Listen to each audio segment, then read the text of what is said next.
you. Okay. Hi, everybody. I'm Sabra Williams. And I'm Major Bunton.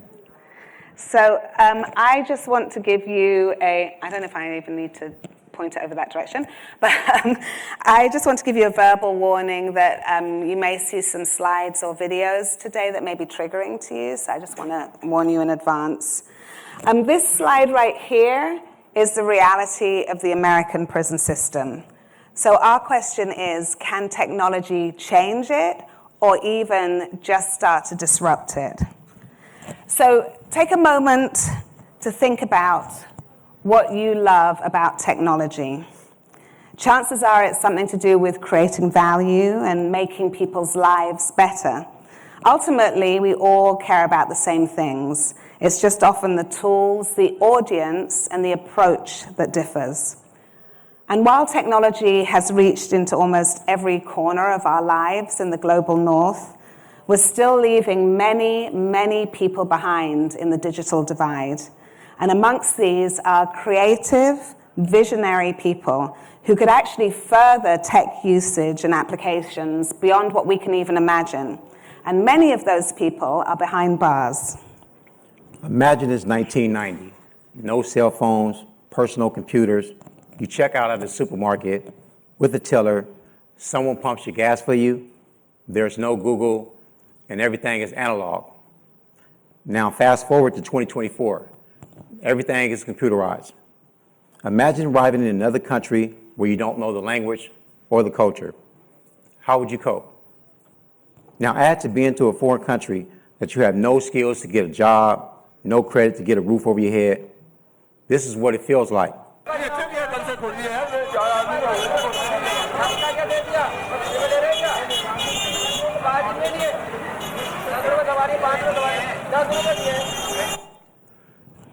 Welcome to the experience of people like me and about 600,000 other Americans a year. People returning after life sentences or decades in prison also have to cope with the intentional trauma that prison creates and the shame that accompanies a return. New studies have found that of the 600,000 released nationally, 40% will have post-incarceration syndrome, a psychiatric disorder that is characterized by a range of psychological, emotional, and social difficulties. No wonder so many people go back or commit more crimes.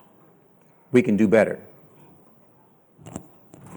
With decades of experience of using the arts in prison to transform behavior and heal trauma, Creative Acts began looking for ways to bring the outside world in, to help people radically reimagine their lives and be better prepared to come home and stay home.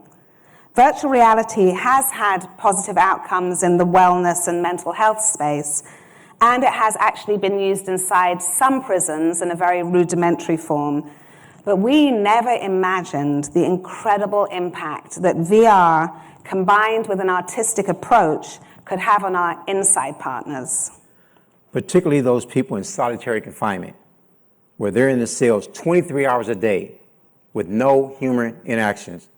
Imagine being in a metal cage the size of a bathroom with a slot for a window for 23 hours a day. And into that bleak, colorless, inhumane environment comes a trip to Thailand, seeing the earth from space, and getting to experience the daily life interactions that we all take for granted. We use virtual reality to enable our participants to develop common experiences. And then we use theater, painting, poetry, music, and even dance to bring joy and creativity to the process and to help them heal trauma. The immersive nature of VR allows our participants to experience the feeling of time and space travel on a profound level. Using real-world experiences like a job interview or using the ATM ignites learning and memory connections that resonate through our participants much more deeply than a conversation. It offers a level of exposure to the future that some of our participants think they will never encounter. All of the content comes from convening with people who are or were incarcerated. We ask them, what are your biggest stressors about coming home? And then our paid alumni laboratory films that content and takes it back inside as teaching artists as part of our curricula. One example is our participants told us that they worry about big family occasions when they come home because they know that nobody wants to upset them. But they see all these red flags letting them know that family members are struggling, but they're not really sure what the struggle is. So we decided to create a Thanksgiving dinner and have each family member tell their truth to the camera. This content has been deeply impactful to them, helping them understand how to navigate the unspoken trauma. Here's a little clip of some of the content. TT! Hey, nephew, how you doing? Let me get those grades. Thank you. Oh, my God. Is he here yet? Are you kidding? No, it's not Baby yet. girl, did you bring the grade? Oh, Mom, do you think I would forget that? You need your recipe, too. I can't wait to try it. Oh, it's gonna be busy. Let me get this. It smells so good. Oh, I can't wait to Dad! Hey, Lisa! son. I'm fixing my plate now. How you doing, son? Let's wait. Oh, good to see you. Let me close this Okay, door. Mom. See ya. Hey, Who's Lisa! here? Who's here? Let's say the grace. Amen. Amen. Eat, y'all. Welcome back home, son, and welcome to the family, Lisa. Thank you.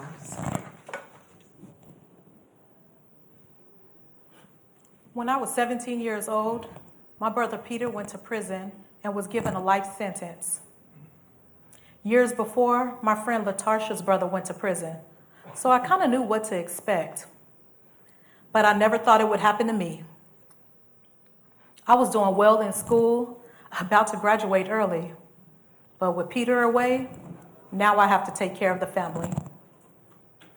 I go and get a job, and I end up on welfare because I have to take care of my family and help pay grandma's medical bills.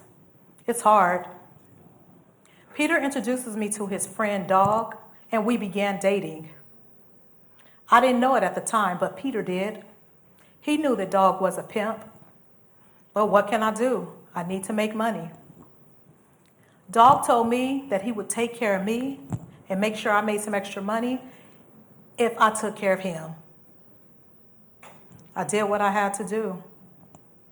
So Peter comes home acting like he's brand new and like everything's finna change. I don't think so. Peter needs to become accountable for his actions, for the destruction that being a part of the gang has caused the whole entire family. I took care of the family the entire time he was away. It's my time to live my life now. Peter better step up. But can this approach have any impact on the deeply embedded and traumatizing system? Mental health professionals think so. On the third day of our 7-day intensive, the head of mental health for the prison came by and said, I don't know what's happening in there, but the behavior of my clients have changed dramatically in the last few days. Whatever you're doing is a mental health program. And then we took a look at the in-prison infractions of our participants, and we found that in the first year, they have an average 96% drop in infractions. In fact, the warden's been so impressed by the impact of the program that she's commuted the solitary confinement sentences of our participants, which has contributed to closing one solitary building already. Close it all down. However, working in a space that is concrete and metal with no internet access create many tech issues for us. We struggle to get all the headsets to work in these conditions. Because of prison protocols, we can't bring in computers or hotspots. This means that we have to sideload our contents onto the headsets, which also causes many issues in a place with no internet. Add this to the fact that our participants are not as experienced with tech due to the digital divide, and you start to understand the very real obstacles we face. We are formerly incarcerated leaders, not experts, and we need help from you, and our other partners out there. So many people are blown away by what we do and the impact it has, and they often ask, how can they help? We're fortunate to have great partners like Meta, Clean Box, and our newest partner, the great Nanea Reeves of TRIP. But we really need ongoing tech support from people who are experts in Oculus and VR content. We need access to a Starlink-type hotspot that's not reliant on good cell phone coverage. And we need access to high-quality content like conflict resolution. And of course, tech is expensive, so we really need more funding. As the amazing Tom Furness said yesterday, please make a significant contribution at creativeacts.us, not com.us. With support like this, we could respond to the increasing demand from across the country and scale the program. And we could also create the first ever tech lab inside of a prison, ensuring our inside partners come home with skills that can help them break the cycle of generational poverty and incarceration, and also keep us all, including them, safer. So we are subject matter experts in the arts and justice, and we have lots of qualified teaching artists and deeply impactful programs. We just need your support to make this deep cultural change. In 2023, we were the finalist National Justice Innovation Prize and presented our work at the SOCAP conference. We were the only small BIPOC-led nonprofit to be honored. Being able to share the impact of our work, the power of the VR and the arts, and the uplift efforts of the formerly incarcerated and justice-impacted teaching artists has led us to this place, on this stage. Knowing that 95% of our incarcerated people are coming home and may become your neighbors, we need to decide what kind of neighbors we want. Do we want people who have access to the resources we provide to transform themselves, or do we want people who have been further traumatized and hardened by prison life? I know what it's like to be traumatized, to live with violence and revenge, but thanks to this work, I also know what it's like to have access to the resources of the arts and tech to transform, and in the process, to transform a racist, punitive culture of prison. Hello, I'm Sabra Williams, co-founder of Creative Acts, a social justice arts organization. We were founded in 2018 to impact the racist, harmful justice system by partnering with people inside and returned to offer them resources through the power of the arts and tech to heal trauma and radically reimagine their lives. In response to the distressing fact that people are coming home completely unprepared for a fully computerized world, we created our VR reentry program to bring the outside world inside in practical ways to help people come home better prepared, stay home, and thrive. Having worked inside for so long, we understand that there will be no deep change without engaging all parties. So we've developed the program to include correctional officers in a safe, creative space with residents with no uniforms and first names only to work together to answer some big questions like, how do we deal with serious harm without police or prisons? Their responses could change the world. And that new program with correctional officers and residents working together is going to be the subject of a new documentary that we're making that hopefully you'll be able to see in a year or so. So thank you so much for listening to our talk today. We're very grateful for you coming. We wanted to make sure we left time for questions because this is such a out there, cutting edge thing. We knew that you would have questions. So does anybody have any questions? Everyone's, yes. Thank you for going up there. What was the process like to get the VR equipment into the prisons? So thank you for asking that. I will say anyone who's ever been to prison, and if you hadn't, you should because you're paying for it, it's impossible to bring, even down to a pen. You have to write every single piece of equipment. So it took many years of relationship building with the top of the prison system because it's a very strict hierarchy and they will only do what they're told if it comes from the top down. So we've made relationships with people at the top. In fact, we're creating a 10-year think tank for the people that run the prison system so that they're prepared for the changes that are going to happen. So basically, I know that I was trying to get a VR program into prison for about probably 3 years before they let us in. So we had other programs that were just arts-based, and they saw it was such a big change with those that when we finally were like, we're going to bring in headsets, stop us if you can. And they were like, okay, well, everything else you guys have done has worked, so I'm going to make sure that the wardens let you bring in headsets. So now we're like pushing the boundaries, and well, what if we brought in like a Starlink with a phone, if we never let anyone else touch the phone? So they're really starting to trust us to the point that we're being able to bring in quite a lot of technology at this point, but it isn't easy. It isn't at all easy. What do you want to say? Yeah, I would just add that I remember the first day that we went in and we shared the work that we were about to display for the 7 days that we were going to be there. And they were shocked that we had brought VR headsets in. They had no clue what was going to be on the kind of content, what kind of scenarios we was going to share with them. And the first piece of content we shared was Thailand, a trip to Thailand, because we scaffold our content because sometimes it's just too much for them. And they put on the headsets for the first time, and they started to travel through Thailand. And the guy said, I'd never been out of my own city. I never knew that the world was this beautiful. And right there, we knew that we had something. Yeah. And it's funny because when we started, the correctional officers were not at all supportive. Because they were also like, well, why do they get this and my kids don't get VR? And I'm like, sure, well, if you want to raise the money, we'll come do a program at your kids' school as well. But don't you want to be kept safer? Because we know that this work lowers violence and changes behavior.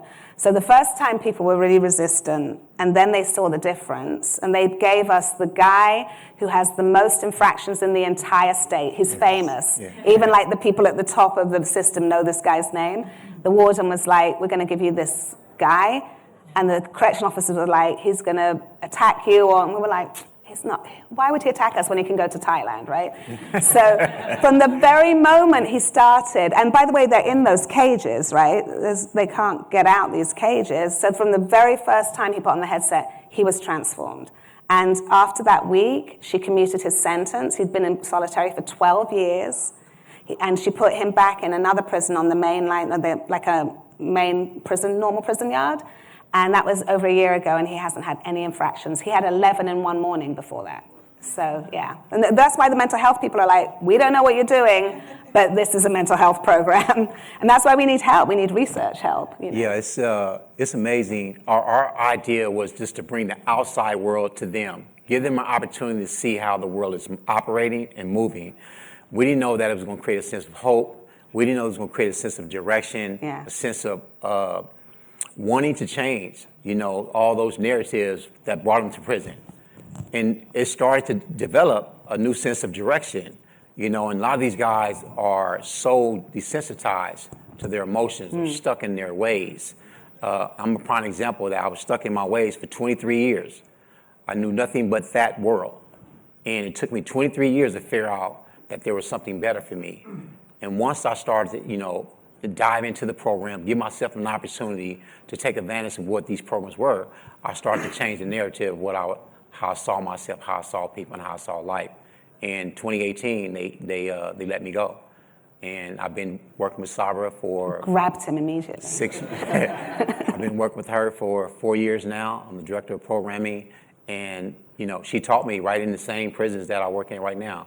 And I remember the day when she came in, I was like, who is this lady telling me to do these programs? And now I work side by side. That we go in on Monday to another prison. Yes, we are. So yeah. Question. Yeah, I hopped up because I'm kind of piggybacking off of what you had started on there. So the 96% statistic there of infractions, obviously these are of different degree, I assume. Have you all taken any statistics so far as like reduction in violence or accidents or incidents, that sort of thing, against correctional officers like in the prison? I'm just thinking, so far as funding goes, like, yes, it's a pretty easy way to say it is we'll keep your people safer because there's less angry people in the prison and they have a way to escape and this sort of thing. Like it. Yes, prisons, unsurprisingly, are very invisible and want to stay invisible. Yeah. It's very difficult to get any kind of data from them. I mean, we had to work really, really hard, to get these statistics. And even then, it was a favor to us because they trusted us. Yeah. I'm sure they didn't expect us to be telling all of you all. But to get it any finer detail than that is very difficult because then you have the union, you have HEPA, you have, we find it's even harder with our kids we work with in juvie because you can't give any information at all about them because their records are expunged. So this is our biggest problem. This is why we started doing mental health reports. We have oceans of, qualitative experiences, but that quantitative is very difficult. So we've had to work with funders to also ask them to change how they view outcomes. Because, people are always like, how many people do you work with? Oh, this organization works with 2,000 a year. Oh, you only work with 40. Yes, there are 10 cages. How can we have 1,000 people? You're asking the wrong questions. It's not how many, it's how deep should be the question. Sure. So we have this, we have Daya here, who's our director of development. We have this constant changing the narrative. That happened at SOCAP. We were at SOCAP, these Justice Innovation Award finalists, and people just couldn't compute how could they make money out of this. And I was like, but that isn't the right question to ask because making money or keeping people safer is a bigger picture than an immediate return. It is a return, but it's a return for more than just us or correctional officers. It's a return for society. And I will also say that the COs who work in solitary, they know. They're like, man, whatever you're doing, these guys are not acting out anymore. Our jobs are better. Mm-hmm. So again, it's not numbers, but it is a response. Yes. I don't know if you wanted to. Yeah, and it's CDCR, which is the prison system. They're changing. It's just at a slow pace, and they just don't really understand the work that we do in these spaces. They have to come in and sit down with us and kind of figure out exactly how the transformation is taking place because we're there for 7 days, and we work 4 hours in the prison each day. And so it's really kind of hard to kind of just pull all this information that we see in 7 days and how it is helping these young men really see themselves in the free world. And I think that's the hardest part, to get them to see that vision that we see in the future. Yeah, and I will say that a university would be able to get that kind of level of research because they know how to navigate that. And also the prison system will respect them more as researchers than us, But even trying to apply to CDCR, which is the California Department of Corrections and Rehabilitation, even trying to apply for a research permit, you need a doctorate. I can't even understand the questions that they're asking, which is, of course, intentional. That's unfortunate. Yes. Thank you so Thank much. you. Look, I'd like to thank you very much for your presentation. There's a site in Los Angeles, maybe you know about La Padrinas.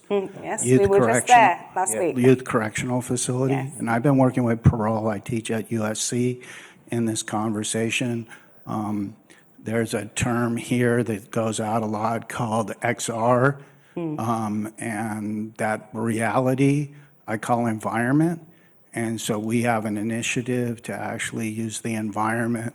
And these environments are very toxic, and there's a thing called, as you well know, the prison pipeline. Yeah. And so this youth piece, I talked yesterday with the Los Angeles County Department of Education, because the youth incarceration without the internet and without these advanced technologies that you're bringing are really becoming disadvantaged in a very significant way. And so this whole conversation about having a pipeline and using STEM and what it means to be disadvantaged is a really significant narrative. And I'm so pleased that you're here talking about this population, because it's a big whole industrial machine. Yes. And how you dismantle that machine is no small task. Yes. And so I'm kind of curious about what your 10-year plan is at a larger scale, because we're going to make a presentation this afternoon with the city of Los Angeles on virtualizing all the cities, because it's in this conversation of empowerment that these tools have such tremendous capabilities. And how do we link this together so we get the synergy that we need to actually do the systemic change that you're outlining? We were just at LP, actually, at Los Padrinos. Thank you for your question. I will also say we have a 25-year plan and also a 300-year plan. Afrofuturist here. Yeah, it's deep. Like what happens in the juvenile system. Juvenile system is worse than working with the adults in LA County. It is abysmal. We should talk more. I'm also at USC. I'm an adjunct professor there. So, sorry. Please, let's discuss. Thank you. Sorry, I'm just trying to get my necklace off here. No problem. Thank you so much for what you're doing. I have a question about the experience. It sounds like you're working mostly with people in solitary confinement. And from their perspective, what is the total experience? In other words, do they get to know very much before it happens that they're going to be in the program? Is there any repeat and how long is the session? And is there a disappointment, like you've given me something wonderful and now I'm in solitary confinement for another 20 years and I'll never get to do this again? You should answer that. Yeah, so, the guys inside, right, we ask for 10 to 15 participants. Sometimes they give us a list, sometimes they don't. Sometimes we get there and they don't even know who we are. So it varies. Sometimes we get there, they have everything that we need. So at times we get, 10 participants. Some will come back to the program. We found a few people who come back to the program because they're still in solitary confinement. But remind you that there's no program in solitary confinement at all. We're the only program in solitary confinement. So everybody wants to sign up. So when we're walking through, leaving the prison, and the guys are out there in the cages, which we ain't supposed to call them cages, we're supposed to call them therapeutic modules. Not cages, because apparently it might hurt their feelings. Yes, but not enough to not put them in cages. I laughed at it too, right? Because I was in those cages. And so they asked us to correct that, to say they're therapeutic modules. So anyway, we witnessed all these individuals just say, hey, how can I get in your program? How do I sign up? How do I get involved? And so we give them the basic approach on how they need to get involved in the program. But most of them just want to be a part of something that's different. At the end of the day, they all won't change. They may not say it right away, but everybody wants to get out of prison. And it's just a matter of time for them to really start channeling in on what brought them to prison, how they can correct those behaviors. And we've seen it over and over again when these guys get out. We have a few guys who came out of that solitary confinement, came home, and are doing good, and some of them have failed.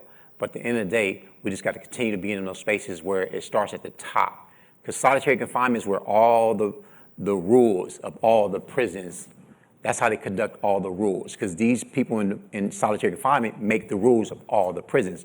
So if we knock them down and chip away with them, then when they get back to the main line of prison, they can change the narrative of how they see prison yards, if that answers your question. And just to also say that it's super intensive. That's part of we want to keep them in a culture for a week long. So even in the evenings, we ask them to do, they don't call it homework, they call it mind work. They don't like the idea of homework. So we do 7 days, and every night they're also working. And actually, interestingly enough, the first time we did it, we were like, why are you guys not doing the mind work at night? Like, we need you to do it. And they were like, we can't do it at nighttime. I was like, why? You're in your cells, I don't get it. They were like, because there's been no electricity for 2 weeks. We have no light. So we go to sleep at 5 o'clock, straight after the class, because there's no light to do anything. This is America, people, and the #1 country in the world. This is America. How much time do they get in the headset as an individual? It depends. We start off very small amounts, like a 2-minute trip to Thailand, and then we see the Earth from space, and then we do one other on the first day, because it's so overwhelming for them. And then as soon as they take off the headset, we do what we call turn it into art. So like they write poetry, they do theater, they paint, they do a beautiful painting which during the week with the prompt coming home is. They make masks that show the outside, how people perceive them, and then the other side is what's really going on inside. So they do all of these things, and then we build up their tolerance to the VR during the week. They see more and longer pieces. So it's 4 hours a day, every day for 7 days. On the final day, they graduate. And then afterwards, we are sending them in like packages, like follow-up packages, but that's really hard to actually get to them when we're not there, because now they have tablets, but getting anything on a tablet is very, very difficult. And it's obviously not connected to the internet. We can't directly connect with them. So all of these are real issues, tech issues, that we are pushing and pushing and pushing to change. But it hasn't changed yet. And I would add to that is we ask them to watch one piece of content, and do we have a council? Yeah. And a lot of times they're so intrigued by what's happening, they will go to the next piece of content. Double dipping, we call it. And we can hear, like, hold on, he's not in the content that we just gave him. And I'm like, So are you excited. over there in the second part of the content? He's like, yeah, did you ask me to go here? No, we didn't. As you know, we did not. So we have to, reintegrate that to let them know that, listen, every piece of content, we have a council. We want you guys to internalize it. We want you to understand why this piece of content is given to you. Because sometimes they just want to travel and go. And so it's important for us to continue to remind them that each piece of content is built on a scaffold based on each day that we're there. And that's the most important thing. So that's what And we're they trying need to that time, because so often, if you haven't been out for 20 years, what they're looking at is not what most of us would be Yes. looking at. They're just like, oh, I see they have trees on that street now that they didn't. Oh, look at the pen on that. I've never seen a pen like, they're looking at other things. So sometimes we have to play it a couple of times so that they can see what we're trying to get them to see in the end. Thank you. Thank you. Great. So we're at time. Oh, sorry. No, this is very interesting. I think we could dive into the social aspects for a long time. Do Oh, we have on contact this one. information that you can Thank you to our partners, in case anybody's here. And yes, we have some postcards that you can take if you want. It's easy to find us online. We're very good on Instagram. We have our director of communications here, Sam. And our website is creativeacts.us, not .com, .us. Because America's #1, apparently. So thank you so much for coming. Thank you. So thank you.